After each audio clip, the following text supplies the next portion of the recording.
কিলবিল করা এসব পোকা খাওয়ানো হবে এতিমখানার শিশুদের। মা বাবা হারানো ঠিকানাবিহীন শিশুদেরও যেন অতি পছন্দের খাবার এসব প্রোটিনে ভরপুর larva. Either for human consumption, like in Congo. পেঁয়াজ, মরিচ, টমেটো দিয়ে রান্না করা হচ্ছে পাম পোকা লার্ভা। রান্না করা এসব খাবার খাওয়ানো হবে কঙ্গোর রাজধানী কিনশাসার এতিমখানার শিশুদের।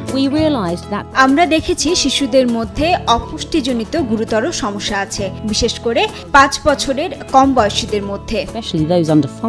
জাতিসংঘের খাদ্য ও কৃষি সংস্থার দাবি, পোকামাকড় চর্বি, প্রোটিন, ভিটামিন, ফাইবার ও খনিজের ঘাটতি পূরণের একটি সমৃদ্ধ উৎস হতে পারে। Insect farming could also.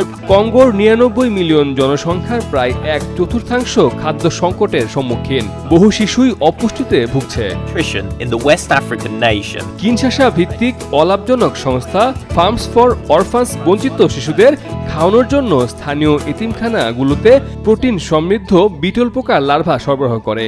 সংস্থাটি পরিচালনা করেন কৃষি প্রকৌশলী ফ্রাঙ্কোয়েস লুকাদি।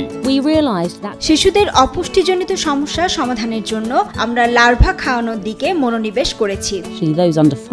লুকাদির সংস্থাটি তার প্রাথমিক গবেষণার জন্য বিল এবং মেলিন্ডা গেটস ফাউন্ডেশন থেকে তহবিল পেয়েছে। সংস্থাটি গবেষণাগারে কিভাবে লার্ভা বৃদ্ধি করা যায় এবং টেকসইভাবে লার্ভা সংগ্রহ করা যায় তাও অধ্যয়ন করছে। তার দল বর্তমানে কিনশাসার 4টি রেস্তোরাঁয় এসব লার্ভা সরবরাহ করে, যা সেখানে দিন দিন জনপ্রিয় হয়ে উঠছে।